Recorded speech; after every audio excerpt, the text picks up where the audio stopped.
9க்கான முக்கிய செய்திகளை தற்போது பார்க்கலாம். பாரதிய ஜனதா கட்சியின் பிரதம வேட்பாளர் திரு LK அத்வானி அவர்கள் இணையதளம் மூலம் அவருடைய இணையதள உறுப்பினர்களிடம் சேட்டிங் நடத்தினார். அதில் ஒரு கேள்விக்கு பதில் அளிக்கையில் குஜராத் முதல்வர் திரு நரேந்திர மோடி அவர்கள் இந்தியாவின் பிரதம மந்திரி ஆவதற்கு உரிய அத்தனை தகுதிகளும் உடையவர் என்றும், எங்கள் கூட்டணி ஆட்சிக்கு வந்தால் குஜராத்தில் எப்படி நன்மைகள் மக்களுக்கு சென்றடைகிறதோ அதேபோல் இந்தியாவில் உள்ள ஒவ்வொருவருக்கும் சென்ற அடையும் என்பது உறுதி என்று கூறியதாக தகவல்கள் வந்து கொண்டிருக்கின்றன. காங்கிரஸ் பொதுச் செயலாளர் ராகுல் காந்தி அவர்கள் டெல்லியில் காங்கிரஸ் சார்பில் நடந்த ஒரு கருத்தரங்கில் கலந்து கொண்டார். கருத்தரங்கில் பேசுவதற்காக ராகுல் காந்தி தயாரித்து வைத்திருந்த உரை மற்றும் இதர குறிப்புகள் மத்திய உணவு இடைவேளையில் ஆவணங்கள் மாயமாகிவிட்டதாகவும், இது குறித்து ராகுல் அதிர்ச்சி அடைந்து போலீசில் புகார் செய்ததாக டெல்லியிலிருந்து தகவல்கள் வந்து கொண்டிருக்கின்றன. இதய குழாய்களில் அடைப்பு ஏற்பட்டுள்ளதால் பிரதமர் திரு மன்மோகன் சிங் அவர்கள் இன்று மீண்டும் அகில இந்திய விஞ்ஞான மருத்துவ கழகத்தின் எய்ம்ஸ் மருத்துவமனையில் அனுமதிக்கப்பட்டுள்ளார் என்றும், நாளை அவருக்கு பைபாஸ் அறுவை சிகிச்சை நடைபெறும் என்றும் செய்திகள் வந்து கொண்டிருக்கின்றன. இதற்கிடையில் பிரதமர் அறுவை சிகிச்சை முடிந்து வர குறைந்தது 3 மாதங்களாவது ஓய்வு எடுக்க வேண்டியது அவசியம் எனவே அவர் மீண்டும் பணிக்கு திரும்பும் வரை அவரது பொறுப்புகள் மூத்த அமைச்சரான பிரணாப் முகர்ஜியிடம் ஒப்படைக்கப்படும் என்று செய்திகள் வந்து கொண்டிருக்கின்றன.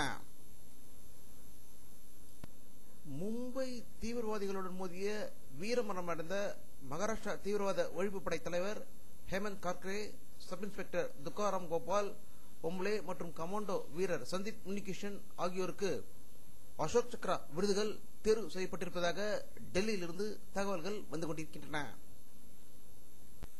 திரைப்படங்களில் புகைப்பிடிக்கும் காட்சிகளுக்கு மத்திய அரசு விதித்திருந்த தடையை தில்லி உயர்நீதிமன்றம் நீக்கி உள்ளதாக புதுடில்லியிலிருந்து தகவல்கள் வந்து கொண்டிருக்கின்றன.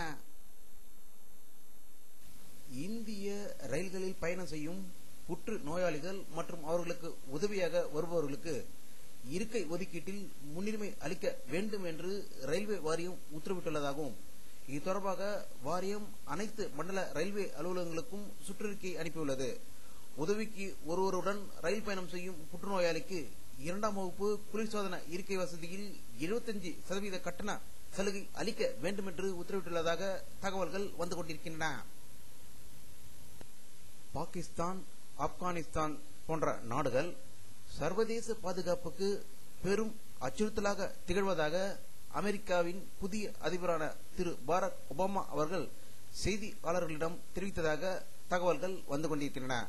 இதற்கிடையில் கியூபா கடல் பகுதியில் உள்ள குவாண்டனோ தீவில் உள்ள சிறையை மூட திரு ஒபாமா அவர்கள் உத்தரவிட்டுள்ளதாகவும் தகவல்கள் வந்து கொண்டிருக்கின்றன.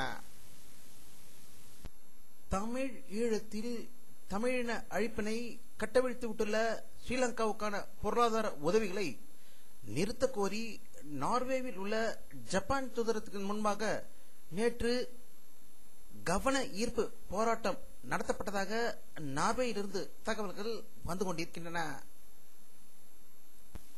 ஜப்பான் நாடு 8 சேட்டலைட்டுகளை விண்ணில் செலுத்தியுள்ளது. டோக்கியோவுக்கு தெற்கே 1000 கிலோமீட்டர் தொலைவில் உள்ள டகாஷிகா என்ற குட்டி தீவிலிருந்து இந்த சேட்டலைட்டுகள் செலுத்தப்பட்டுள்ளன என்றும், இந்த சேட்டலைட்டுகளுடன் H-2A ராக்கெட் விண்ணில் பறக்கவிடப்பட்டுள்ளது என்றும், பூமியில் மேற்பகுதியில் 56,000 இடங்களில் கார்பன் டை ஆக்சைடு, மீத்தேன் வாயுகளின் அடர்த்தியை விஞ்ஞானிகள் கணக்கிடுவதற்காக இந்த சேட்டலைட் பெரிதும் உதவும் என்றும் கூறப்படுகிறது. நம்முடைய அரசியல் வல்லுநர்களின் கருத்து மற்றும் ஒரு சம்பவத்தில் உண்மையாகி இருக்கிறது. ஆரிய பார்ப்பனிய குடிதாங்கி பத்திரிகை தமிழர்களை 2ஆக பிரித்து அதில் குளிர் காய்ந்து கொண்டிருப்பது இப்போது நிறுவனமாகியுள்ளது. தினமர் பத்திரிகையின் நிருபர்கள் 2 புதுச்சேரி ராஜீவ்காந்தி சிலைக்கு செருப்பு மாலை போட்டு தமிழர்கள் இடையே மோதலை ஏற்படுத்தி குளிர் காய்ந்ததாக தற்போது திடுக்கிடும் தகவல்கள் வந்து கொண்டிருக்கிறது. இதனால் ஆரிய பார்ப்பன மக்களின் மீது தமிழகமே கொதித்து எழுந்திருப்பதாக தகவல்கள் வந்து கொண்டிருக்கின்றன. இலங்கையில் போர் நிறுத்தம் செய்ய மத்திய அரசு உடனே நடவடிக்கை எடுக்க வலியுறுத்தி சென்னை மெமோரியல் ஹால் முன்பு இந்திய கம்யூனிஸ்ட் கட்சியின் சார்பில் இன்று கண்டன ஆர்ப்பாட்டம் நடந்தது. இக்கட்சியின் தேசிய செயலாளர் திரு ராஜா அவர்கள் தலைமையில் இந்த போராட்டம் நடந்ததாக தகவல்கள் வந்து கொண்டிருக்கின்றன. இன்று தமிழக சட்டப்பேரவையில் இலங்கை தமிழர்கள் பிரச்சினை தீவிரமாக விவாதிக்கப்பட்டதாகவும் இதற்கு பதிலளித்த தமிழக முதல்வர் திரு கருணாநிதி அவர்கள் இந்த ஆட்சி விலகினால் நாளையே தமிழ் ஈழம் மலரும் என்ற நிலை இருந்தால் இந்த ஆட்சியை துறக்க நாங்கள் தயாராக இருக்கிறோம் என்று முதல்வர் கருணாநிதி அவர்கள் அறிவித்துள்ளதாகவும் மத்திய அரசுக்கு இது இறுதி எச்சரிக்கை என்றும் தீர்மானங்கள் நிறைவேற்றப்பட்டதாக சட்டசபையிலிருந்து தகவல்கள் வந்து கொண்டிருக்கின்றன. இலங்கை போரை நிறுத்த மத்திய அரசுக்கு இறுதி வேண்டுகோள் விடுக்கப்பட்டு தமிழக அரசு கொண்டு வந்த தீர்மானத்திற்கு எதிர்ப்பு தெரிவித்து அதிமுக வெளிநடப்பு செய்தது. நீங்கள் நடத்தும் நாடகத்தில் நடிக்க நாங்கள் தயாரில்லை என்று திரு ஓ பன்னீர்செல்வம் அவர்களும் அவர்களுக்கு ஆதரவாக மதிமுக உறுப்பினர்களும் வெளிநடப்பு செய்ததாக சட்டசபையிலிருந்து செய்திகள் வந்து கொண்டிருக்கின்றன. பாமக தலைவர் டாக்டர் ராமதாஸ் அவர்கள் இன்று வெளியிட்டுள்ள ஒரு அறிக்கையில் தமிழக சட்டப்பேரவையில் இலங்கை பிரச்சினை சம்பந்தமாக நிறைவேற்றப்பட்ட தீர்மானம் திருப்தி அளிக்கவில்லை என்று இது ஒரு கண்துடைப்பு நாடகம் என்று கூறியதாக தகவல்கள் வந்து கொண்டிருக்கின்றன.